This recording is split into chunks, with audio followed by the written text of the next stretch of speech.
자라. 음, 잘 자고 좋은 꿈 꾸거라. 음, 피곤하지? 음, 보지 말 걸 그랬나? 그건 아니야? 음, 보니까 좋았어? 재밌었어? 음. 오케이.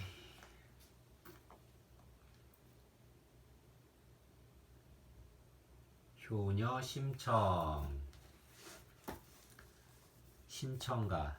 심청가는 판소리 5마당 가운데 하나로 앞을 못 보는 신봉사의 딸 심청이 아버지의 눈을 뜨게 하는 이야기를 판소리로 짠 것이에요. 소리의 음악성과 문학성이 뛰어나고 유명한 대목이 많아요. 이 대목은 눈을 뜬 신봉사가 심청을 알아보고 기뻐하는 부분이에요. 인성덕모, 희망, 인성열기. 아버지를 만나는 것이 제 희망이에요. 왕비, 걱정 마시오. 아버지를 꼭 만나게 될 것이오. 인성사전, 앞일에 대하여 어떤 기대를 가지고 바라는 것을 희망이라고 해요. 인성전래 사자성어, 오매불망, 잠깰 오, 잘매, 안일불, 잊을망. 자나깨나 잊지 못하다라는 뜻으로 사랑하는 사람을 그리워하여 잠 못 들거나 근심 또는 생각이 많아 잠 못 드는 것을 비유하는 말로 사용해요. 옛날 바닷가 작은 마을인 도화촌에 눈이 보이지 않아 신봉사라 불리는 심학규가 살았어요. 신봉사에게는 어질고 착한 곽씨 부인이 있었지요. 아이가 없어서 늘 걱정이었던 곽씨 부인은 어느 날 선녀가 품에 안기는 신기한 꿈을 꾸었어요. 그런 다음 예쁜 딸을 낳았지요. 그렇게 귀하게 얻은 딸이 바로 심청이었어요. 뒤늦게 예쁜 딸을 얻은 신봉사 부부는 너무 기뻤어요. 하지만 기쁨도 잠시. 곽씨 부인은 딸을 남겨두고 세상을 떠났어요. 그날부터 신봉사는 어린 딸을 위해 이 집 저 집 젖동량을 다녔어요. 이보시오. 태어난 지 7일 만에 어미를 잃은 아이기가 배가 고파 웁니다. 아기에게 젖 한 모금만 먹여주오. 신봉사는 비가 오나 눈이 오나 먼 길도 마다하지 않고 젖을 얻어먹이며 청이를 키웠어요. 그렇게 심청은 아버지의 정성스런 보살핌으로 곱고 예쁘게 자랐어요. 세월이 흘러 어느덧 심청은 15이 되었어요. 예쁘고 착하게 자란 심청은 품을 팔거나 삭바느질로 아버지를 잘 봉양했지요. 하루는 잔칫집 일을 나간 심청이 밤늦도록 오질 않자 신봉사가 딸을 찾아 나섰어요. 이제야 오려나 우리 딸 청이, 저제야 오려나 우리 딸 청이. 지팡이를 짚고 더듬더듬 다리를 건너던 신봉사가 개울에 풍덩 빠졌어요. 마침 지나가던 스님이 신봉사를 발견하고 구해주었어요. 아니 어쩌다가 이런 변을 당했소? 아이고 고맙습니다. 제가 앞을 못 보는 탓이지요. 저런 딱한 일이 있나. 우리 절 부처님은 아주 용하십니다. 공양미 300석을 시주하고 정성껏 빌면 아마 눈을 뜰 수 있을 것이오. 이제 이를 어쩌나. 덜커덕 시주 약속을 해버렸으니. 부처님께 시주 약속을 한 신봉사는 공양미 걱정에 밥도 먹지 못하고 누워만 지냈어요. 아버지께서 밥도 드시지 못하고 누워만 계신 것이 공양미 때문이구나. 아버지의 걱정을 알게 된 심청은 마음이 아팠어요. 그런데 마침 도화촌에 뱃사람들이 쌀 300석에 인당수의 제물이 될 처녀를 구하러 다녔어요. 심청은 아버지를 위해 제물이 될 것을 결심을 했어요. 제물이 될 결심을 했어요. 인당수로 가는 날, 뱃사람들이 심청을 데리러 왔어요. 집을 나서기 전 심청은 그동안의 모든 일을 아버지께 말했어요. 싫다 싫어. 쌀도 싫고 돈도 싫고 눈도 뜨기 싫다. 네가 죽으면 내가 눈을 뜬들 무슨 소용이 있겠느냐. 신봉사는 펄펄 뛰며 통곡했어요. 애구구 정의가 가엾기도 하지. 안 못 보는 신봉사 불쌍해서 어찌하누. 마을 사람들은 애타게 딸을 부르는 신봉사와 아버지 걱정에 눈물 지는 심청을 안타깝게 바라보았어요. 뱃사람을 따라가는 심청의 발걸음은 무겁기만 했어요. 바람을 받은 배는 어느새 인당수에 다다랐어요. 비나이다 비나이다 비나이다 비나이다. 동해의 용왕님, 서해의 용왕님, 남해의 용왕님, 북해의 용왕님, 부디 노여움을 푸소서. 둥, 둥, 둥. 바다를 울리는 북소리와 뱃머리에 부딪히는 파도 소리가 구슬프게 메아리치고 파도는 하얀 물보라를 일으키며 뱃전에 부서졌어요. 심청은 거세게 일렁이는 바다를 바라보았어요. 심청은 깊고 푸른 바닷속으로 사라졌어요. 청아, 청아. 다정한 목소리에 심청은 눈을 떴어요. 청아, 내가 네 엄마란다. 가여운 내 딸. 어여쁘게 자랐구나. 옥황상제께서 너와 나를 이곳에 머무르게 하셨단다. 심청은 어머니와 함께 연꽃이 가득한 바닷속 궁전에서 꿈같은 시간을 보냈어요. 하지만 어머니와 함께 보내는 시간도 그리 길지 못했어요. 어느 날 어머니는 심청을 그윽한 눈길로 오랫동안 바라보았어요. 청아, 이제 헤어져야 할 시간이 되었구나. 우리는 다시 만날 터이니 슬퍼 말고 아버지를 잘 모시도록 해라. 저 연꽃이 너를 다시 인간 세상으로 보내줄 거란다. 다음 날 인당수의 어부들이 궁궐로 연꽃을 가지고 왔어요. 인당수에 유난히 크고 신비한 연꽃이 떠올라 가지고 온 것이라 하옵니다. 오호라, 정말 크고 탐스러운 연꽃이로구나.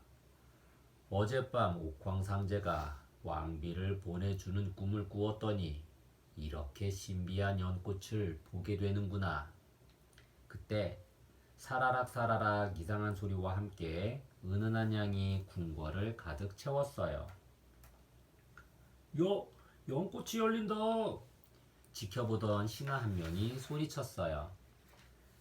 활짝 열린 연꽃 속에는 아름다운 심청이 살포시 고개를 들고 서 있었어요.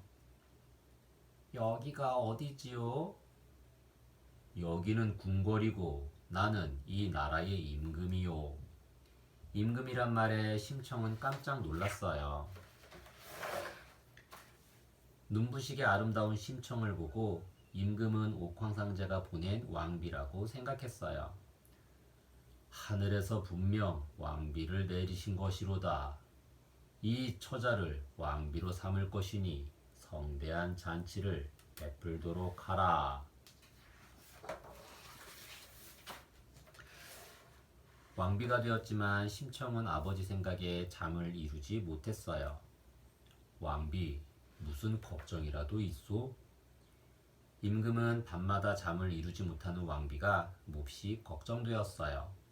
심청은 임금께 그동안의 일을 이야기했어요. 그래서 근심이 많았구려. 왕비는 정말 다시 없는 효녀요. 전국의 모든 봉사들을 위한 잔치를 열도록 합시다.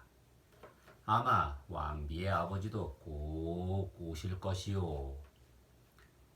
한편 신봉사는 옆마을에 사는 뺑덕어미의 꼬임에 빠져 집을 팔고 심청이 모아둔 돈까지 몽땅 뺑덕어멈에게 빼앗기고 말았어요. 어느 날 궁궐의 잔치 소식을 들은 신봉사는 왠지 궁궐에 가고 싶다는 마음이 들었어요.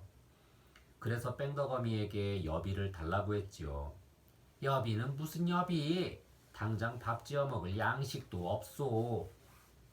아니, 그 돈을 다 어디에 썼소? 머리에 바를 기름도 사고, 맛 좋은 고기도 사고, 예쁜 비녀도 샀지요. 그리고 또, 욕심 많은 뺑덕어미는 끝도 없이 말을 이었어요. 그래서 남은 돈이 한 푼도 없소. 결국 신봉사는 여비도 없이 더듬더듬 궁궐을 찾아갔어요. 흥겨운 춤과 음악이 궁궐에 가득 차고 각지에서 올라온 봉사들은 즐겁게 먹고 마시며 잔치를 즐겼어요. 왜 이리 늦으실까? 그 사이 눈을 뜨셨나? 심청은 잔치가 열리는 내내 봉사들 한 사람 한 사람을 살폈어요. 하지만 마지막 날이 되어도 아버지는 보이지 않았어요. 심청은 바짝바짝 속이 탔어요. 그런데 그때 궁궐 문 앞에서 소란스러운 소리가 들렸어요. 사정은 딱딱하지만 문 닫을 시간이니 그냥 돌아가시오. 공양미 300석의 딸도 잃고 눈도 뜨지 못한 불쌍한 봉사요. 며칠을 굶으며 겨우겨우 찾아왔으니 제발 들어가게 해주시게. 아니, 이 목소리는? 심청은 귀에 익은 목소리를 듣고 문 쪽으로 달려나갔어요. 아버지! 궁궐 문 앞에는 심청이 애타게 찾던 아버지가 서 있었어요. 아버지, 저예요. 아버지의 딸 청이에요. 뭐? 내 딸 청이라고? 그 순간 신봉사가 눈을 번쩍 떴어요. 청아! 이게 꿈이냐 생시냐? 청아! 그 뒤 심청은 효심 깊은 딸로 훌륭한 왕비로 오래오래 행복하게 살았어요. 이야기 속 낱말 사전. 인당수. 심청이 공양미 300석을 얻기 위해 제물이 되어 몸을 던진 곳의 이름이에요. 인당수는 정확히 어디를 말하는지는 알 수 없어요. 하지만 중국과 우리나라를 오가는 배들이 많았던 서해바다 중 한 곳이라고 전해지고 있어요. 효녀. 나를 낳아주시고 길러주신 부모님의 마음을 헤아려 정성을 다해 모시는 마음을 효라고 해요. 효를 몸소 실천하는 딸을 효녀, 아들을 효자라고 하지요. 효를 중시했던 옛날에는 마을에 효녀가 나면 효녀비를 세워 본받게 했어요. 연꽃. 여러 해 살이 수초인 연꽃은 진흙에서 자라지만 잎과 꽃에는 진흙이 묻지 않는 깨끗한 모습 때문에 신성하게 여겼어요. 불교를 대표하는 꽃으로 지금도 부처님 오신 날에는 연꽃 모양의 연등을 만들어 불을 밝혀요. 인성절래 요술항아리 효녀심청에 담긴 효도 이야기. 효도는 예나 지금이나 자식으로서 마음 깊이 지니고 있어야 할 최고의 덕목이에요. 옛날 사람들은 어떻게 부모님의 하늘 같은 은혜에 보답을 하며 살았는지 알아보아요. 그리고 내가 실천할 수 있는 효도는 어떤 것인지 생각해 보아요. 이야기 속 문화 산맥. 효도란 무엇일까요? 우리 마을에 소문난 효녀 심청. 안못 보는 아버지를 위해 굳은 일도 마다 않는 착한 심청. 효도란 무엇이고 어떻게 하는 것인지 효에 대한 10가지 덕목으로 알아볼까요? 상과 제. 효도는 부모님이 돌아가셨을 때 마음을 다해 장례를 치르고 정성으로 제사를 지내는 거예요. 치. 효도는 스스로의 마음을 부모에 대한 사랑으로 가득 채우는 거예요. 거. 효도는 부모님이 주무실 자리를 편안히 마련해 드리는 거예요. 아래의 글은 옛날부터 전해오는 효도에 대한 10가지 덕목 거, 치, 경, 양, 낙, 우, 상, 애, 제, 엄을 쉽게 풀어 쓴 것이에요. 효를 실천하는 방법이 정말 많지요. 낙. 효도는 부모님의 마음을 즐겁게 해드리는 거예요. 애. 효도는 돌아가신 부모님을 잊지 않고 늘 그리워하는 거예요. 효도는 언제나 부모님의 말씀을 잘 따르는 거예요. 경. 효도는 집안의 우더름께 아침 저녁 들고 날 때 공손히 인사드리는 거예요. 양. 효도는 맛있고 좋은 음식을 부모님께 먼저 드리는 거예요. 우. 효도는 병이 나신 부모님을 정성껏 보살펴 드리는 거예요. 나라 안에서 으뜸가는 효자 효녀. 부모님의 말씀 따라 부모님께 받은 몸을 소중히 하고 부모님의 말씀 따라 부모님께 받은 이름 널리 떨친 효자와 효녀. 이름난 효자와 효녀였던 사람들의 이야기를 알아볼까요? 부모님을 잊지 않는 마음이에요. 조선시대의 정승이었던 맹사성은 소문난 효자였어요. 맹사성은 부모님이 돌아가시자 물 한 모금 마시지 않고 7일 동안 장례를 치렀어요. 그리고 어머니의 묘 옆에서 죽만 먹으며 3년 동안 심유살이를 했지요. 어머니 묘소 앞에 잣나무 한 그루를 심어 두었는데 멧돼지가 찾아와 종종 물어 뜯어놓기 일쑤였어요. 맹사성이 속상해하자 호랑이가 나타나 그 멧돼지를 물어 죽였지요. 무서운 호랑이도 맹사성의 효심에 감동했어요. 부모님을 생각하는 마음이에요. 율곡이의의 자상한 어머니면서 조선시대 최고의 여성 화가이자 문인이었던 신사임당은 손에 꼽히는 효녀였어요. 멀리 떨어져 있는 부모님을 그리는 애틋한 마음이 담긴 신사임당의 시는 지금까지도 많은 사람들에게 읽히고 있어요. 백발의 어머님 강릉에 계시는데 이 몸 서울 향해 홀로 떠나는 마음 고개 돌려 북평 때때로 바라보니 흰 구름 나는 하늘 아래 저녁산이 푸르구나. 부모님을 걱정하는 마음이에요.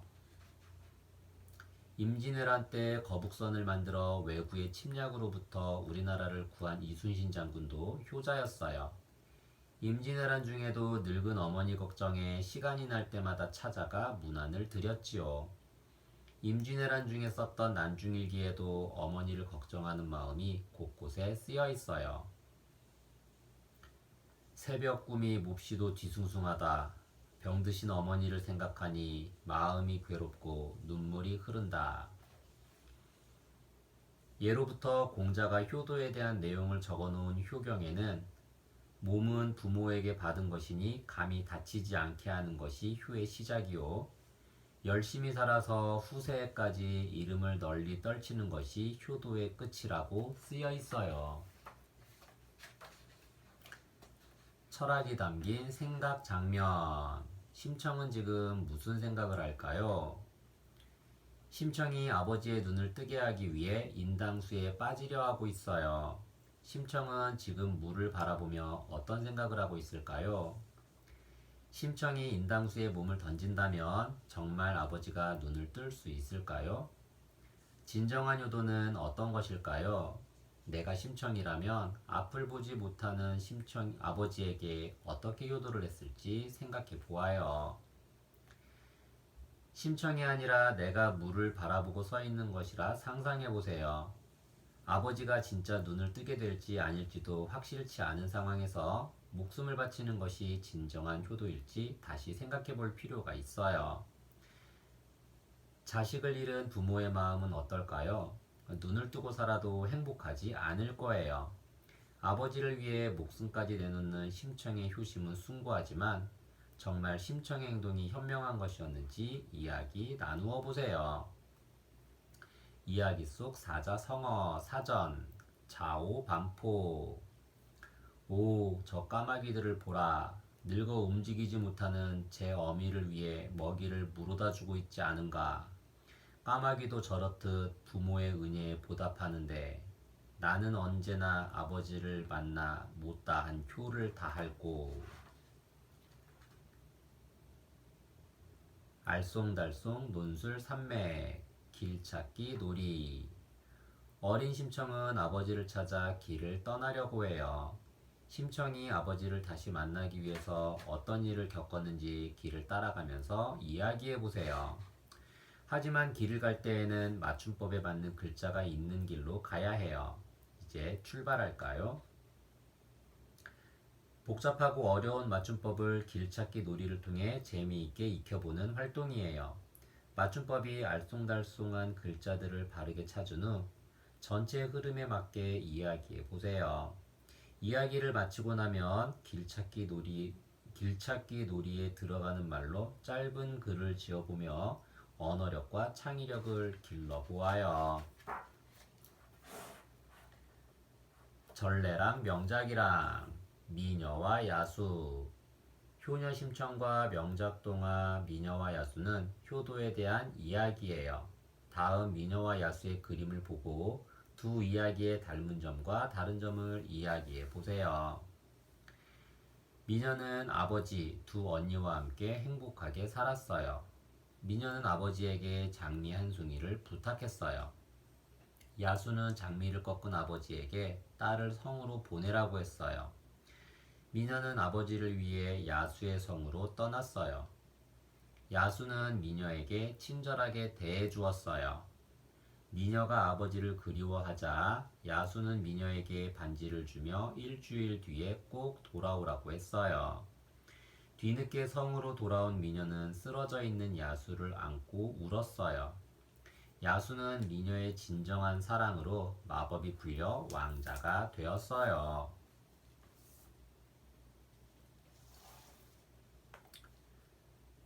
금을 버린 형과 아우.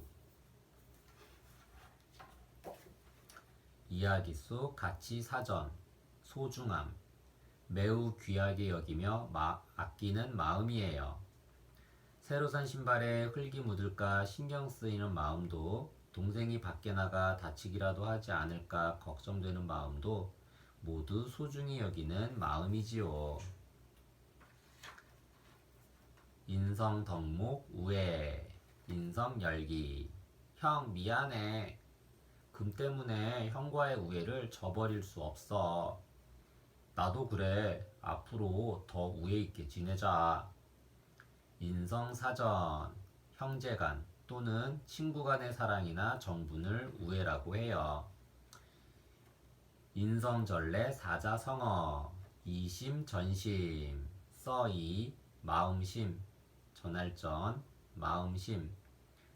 마음과 마음으로 서로 뜻이 통한다라는 뜻이에요. 형은 만나게 주먹밥 두 덩이를 만들었어요. 동생 하나, 나 하나 나눠 먹어야지. 아우도 보찜 가득 엿도 넣고 떡도 넣었어요. 그리고 형과 함께 할머니 댁에 가려고 집을 나섰어요. 형이랑 사이좋게 나눠 먹어야지. 형제는 산을 오르자 이마에 땀방울이 송송 맺혔어요. 아우야 덥지? 형은 아우 이마에 맺힌 땀을 닦아주었어요. 형도 덥잖아. 내가 시원하게 해줄게. 아우는 살랑살랑 부채질을 해주었어요. 서로 땀을 닦아주고 식혀주며 산을 오르는데 아우가 난처한 듯 말했어요. 형, 똥이 마려운데 어쩌지? 형은 둘레둘레 사방을 둘러보더니 아, 저기 풀이 무성한 곳이 좋겠다 하며 풀숲을 가리켰어요. 한참 똥을 누던 아이의 눈에 뭔가 반짝이는 게 보였어요. 저게 뭐지? 숲풀 사이로 누런빛이 반짝반짝 새어나왔지요. 아우가 바지춤을 울리며 조심조심 다가갔어요. 형! 아우가 큰 소리로 형을 불렀어요. 왜? 뭐라도 나타났니? 형은 깜짝 놀라 동생 쪽으로 돌아보았어요. 순간 형의 눈이 휘둥그레졌어요. 아우가 황금 두덩이를 들고 서 있었기 때문이지요. 형, 이게 저 풀숲에 있었어. 형은 너무 놀라 입을 다물지 못했어요. 형 하나, 나 하나. 아우는 형에게 황금 한 덩이를 주었어요. 형, 우리 이제 부자 된 거지? 형과 아우는 꼭 꿈을 꾸고 있는 것 같았어요. 그래서 서로의 얼굴을 꼬집어 봤죠. 아야! 오, 정말 꿈이 아니네. 할머니도 무척 좋아하실 거야. 빨리 가자. 형제는 더 부지런히 산길을 걸어갔어요. 황금을 팔아 무얼 할까? 아우는 걷는 내내 황금만 생각했어요. 집도 사고 논도 사고 예쁜 색시에게 장가도 들어야지. 생각할수록 사고 싶고 하고 싶은 것들이 많아졌어요. 혼자서 황금 두 덩이를 모두 가질 걸 그랬나? 아우는 형과 나눈 황금이 슬그머니 아까워졌어요. 황금을 팔아 무얼 할까? 형도 산길을 오르며 생각했어요. 우선 튼튼한 소를 사야지. 그리고 건강한 말도 살 거야. 아니야, 이걸 미천 삼아 장사를 해볼까? 갑자기 형은 자신의 황금이 아우 것보다 작게 느껴져 아우가 야속했어요. 내가 형인데 큰 걸 줬어야지. 아우도 점점 더 황금 생각에 빠져들었어요. 형에게 황금덩이를 다시 내놓으라고 할까? 그러다가 그만 아우가 돌부리에 걸려 넘어졌어요. 아이코!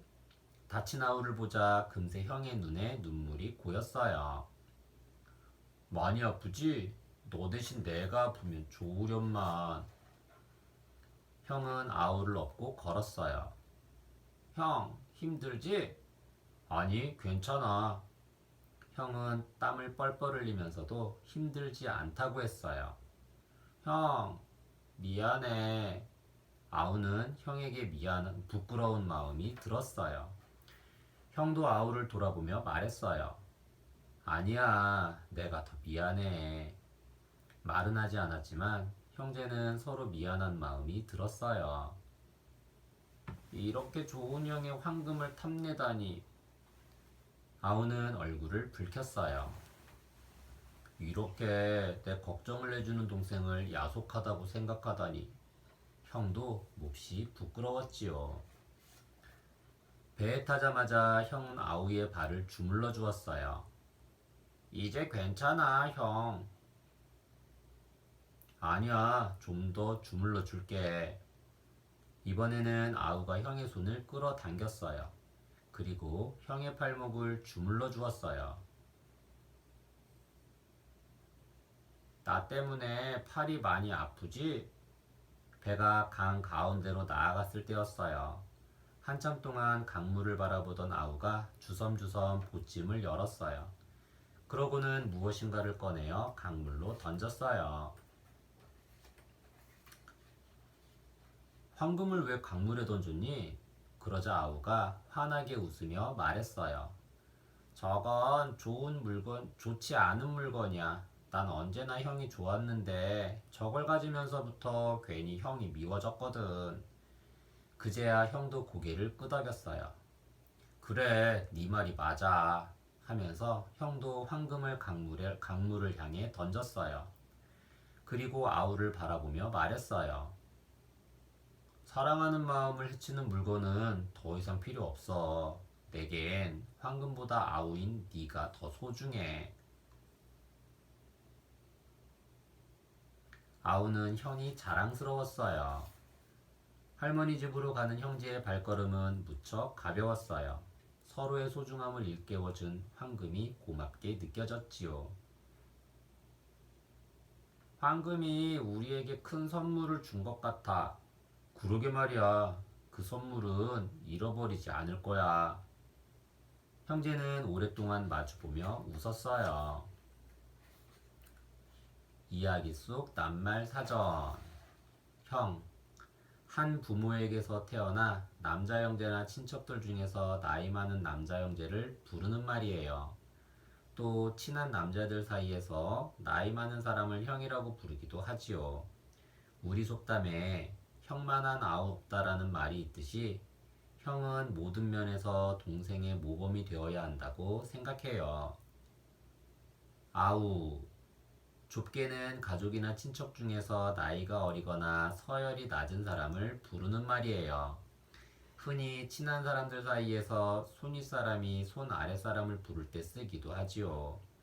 그리고 남자, 여자 가리지 않고 손 아랫 사람을 부를 때에는 주로 아우라고 해요. 보찜. 지금처럼 교통수단이 발달되지 않았던 옛날에는 걸어서 먼 길을 다녀야 했어요. 이때 갈아 신을 집신과 옷가지 등을 보자기에 싼 보찜을 어깨에 메고 다녔어요. 어깨에 메는 작은 짐을 괴나리 보찜이라고도 했어요. 요술전래 요술항아리 금을 버린 형과 아우에 담긴 우의 이야기. 형제간에 서로 아끼며 사이좋게 지내는 것을 우애라고 해요. 옛사람들은 형제간에 우애 있게 지내는 것이 부모님께 효도하는 길이라 여겼어요. 옛사람들이 실천했던 우애의 뜻을 자세히 살펴보고 우애와 관련된 이야기를 들어보아요. 이야기 속 문화 산맥. 소학으로 배우는 우애. 한 어머니의 뱃속에서 태어난 형제. 서로 돕고 서로 사랑하며 살아가야 한다는 가르침은 동서고금을 막론하고 깨닫고 실천해야 하는 이치예요. 서당의 훈장님께 소학에 담긴 우애를 배워볼까요? 소학은 중국 송나라 때 유자징이 주의의 가르침을 바탕으로 지은 소년들의 수양서예요. 형수 체가면 막감 항노인이라.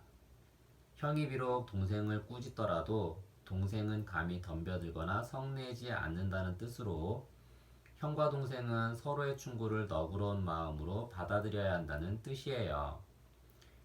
형제 유선하면 필리에 우애하라. 형제간에 잘한 일이 있으면 반드시 드러내어 칭찬해준다라는 뜻으로 형제간에 잘한 일은 더욱 드러내어 앞으로도 더 잘할 수 있도록 북돋아 주어야 한다는 뜻이에요. 형제 유난하면 민이 사구하라. 형제간에 어려운 일이 있으면 서로 걱정하며 도와주어야 한다는 뜻으로 형제는 기쁜 일이 있을 때나 어려운 일이 있을 때나 서로 위하며 함께해야 한다는 가르침이에요. 형제 이의하면 행즉 안행이로다. 형제가 서로 사이좋게 화합하면 길을 갈 때에도 기러기가 날아가는 모습처럼 나란히 간다라는 뜻으로 형제는 기러기 떼처럼 사이좋게 지내야 한다는 가르침이에요. 형능 여차하면 제역 효지이니라. 형이 하는 행동을 아우도 본받을 것이다 라는 뜻으로 형이 올바르게 행동하면 동생도 마땅히 본받아 착하고 바르게 행동한다는 가르침이에요. 서로 아끼고 보듬어야 하는 형제. 우리 선조들은 이토록 소중한 우애를 어떻게 실천했을까요? 소장님이 들려주시는 옛 이야기를 들으며 형제간의 우애를 배워보아요. 세종대왕의 두 형. 한글을 만드신 세종대왕을 알고 있지? 원래 왕은 첫째 아들이 물려받는데 세종대왕은 셋째 아들이었어. 어릴 때부터 왕으로서의 학식과 기품을 지닌 동생의 모습을 알아보고 두 형이 꾀를 낸 거지. 큰형인 양녕대군은 일부러 말썽을 부리며 임금의 눈밖에 나려 했어. 그리고 둘째 효령대군은 스님이 되어 왕위를 동생에게 물려주었지. 물론 역사적으로 이런저런 말들도 많지만 두 형이 보여준 우애만은 우리 모두가 본받아야 할 덕이라 할 수 있지. 의 좋은 형제. 옛날 두 형제가 농사지은 곡식을 똑같이 나누어 가졌어. 그런데 밤이 되자 형이 생각했어. 동생은 이제 막 혼인을 치렀으니 곡식이 더 필요할 거야. 형은 자기의 곡식을 동생의 곳간으로 몰래 날랐지. 그런데 동생도 형과 같은 생각을 했어. 형님은 식구가 많으니 곡식이 더 필요할 거야. 동생도 자기 곡식을 형의 곳간으로 몰래 날랐어. 형과 아우가 자기 곳간을 보니 곡식을 줬는데도 줄지 않는 거야. 그도 그럴 것이 서로 곡식을 나누고 있으니 자리만 바뀔 뿐 줄어들 리가 있겠어? 형제는 한참이 지나서야 이런 사실을 알고 부둥켜 안으며 서로의 마음에 고마워했어. 생각하기 나름. 옛날 우애 좋은 형제와 만나기만 하면 싸우는 형제가 살았어. 그런데 어느 날 두 형제네 소가 모두 도망을 쳤는데 이 두 형제 하는 짓이 전혀 달랐지. 사이 나쁜 형제는 소를 찾을 생각도 않고 서로를 탓하며 싸우기만 하는 거야. 이놈 아우야, 고삐를 단단히 맸어야지. 형님이 외양간을 튼튼하게 고쳤어야지요. 하면서 말이야. 그런데 우애 좋은 형제는 소를 잡으러 가면서 웃더란 말이지. 아우야, 내가 고삐를 단단히 매지 못해 그랬구나. 아닙니다, 형님. 제가 외양간을 바로 고치지 못해서 그런 것입니다. 이렇게 서로 자기 탓이라 돌리면서 말이야. 두 형제의 차이가 무엇인지 알겠지? 철학이 담긴 생각 장면. 황금을 왜 강물에 던졌을까요? 아우가 귀한 황금을 강물에 던지고 있어요. 왜 그랬을까요? 또 그 모습을 본 형은 어떻게 행동할까요? 내가 형이라면 혹은 아우라면 어떻게 행동했을지 생각해 보세요. 강물에 황금을 버리는 것이 우애를 되찾는 가장 좋은 방법이 될지 아니면 더 좋은 방법이 있는지 이야기해 보세요. 형과 아우는 황금 때문에 좋았던 우애가 깨질 수 있다고 생각했어요. 그래서 황금을 강물에 던져버렸죠. 하지만 황금을 던지지 않고도 우애를 지키려는 마음을 굳게 먹고 욕심을 버린다면 더 행복하지 않았을까요? 간혹 재물이 우애를 깨지기도 하지만 재물이 많다고 해서 반드시 가족 간의 사랑이 깨지고 불행해지는 것만은 아니니까요.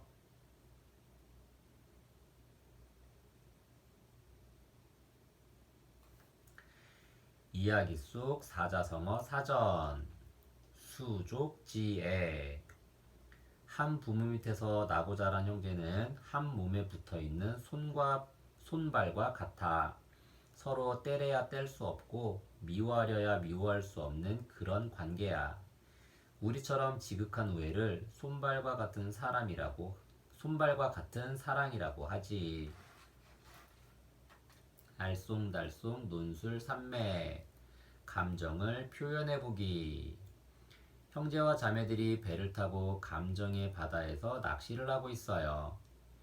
1번에서 4번 배를 타고 있는 형제와 자매의 현재 상황을 잘 보고 어떤 감정일지 바다에 둥둥 떠다니는 감정을 표현하는 글자를 참고하여 이야기해 보세요.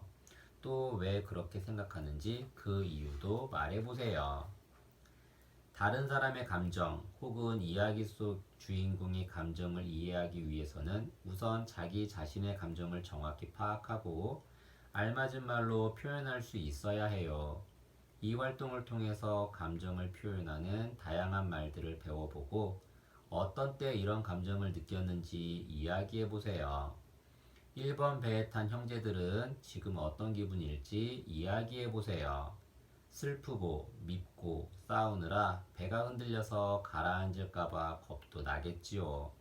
다양한 생각들을 표현해 보세요.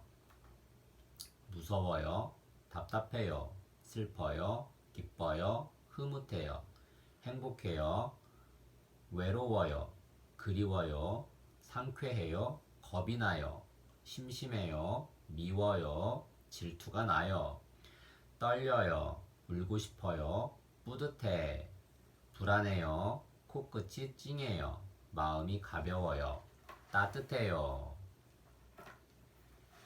이야기 속 작가 생각. 재물이 넘칠 만큼 많다고 해서 꼭 좋은 것만은 아니에요. 흔히 재물이 많으면 행복할 거라고 생각하지만 그렇지 않은 경우도 많답니다. 금을 버린 형과 아우에 등장하는 형제만 봐도 재물이란 욕심을 더 불러오는 이상한 물건인지도 모른다는 생각이 듭니다. 여러분은 형제가 귀한 금덩이를 강물에 버리는 순간 아깝다는 생각이 들지 않았나요? 집도 사고 놈도 살 수 있는 금덩이를 강물에 버리다니 생각만 해도 아찔한 일이죠. 하지만 형제는 금덩이를 버리고 더 귀한 것을 얻었어요. 바로 천만금을 주고도 살 수 없는 우애를 말이에요. 여러분이 이 이야기를 통해 그 어떤 재물보다도 형제 간의 우애와 가족 간의 사랑이 소중하다는 것을 깨닫기 바랍니다. 그리고 소중한 가족에게 사랑한다는 말 한마디도 꼭 건네보세요. 집채만한 금덩이를 얻었을 때보다 더 큰 기쁨을 느낄 수 있답니다. 글 작가 홍윤희.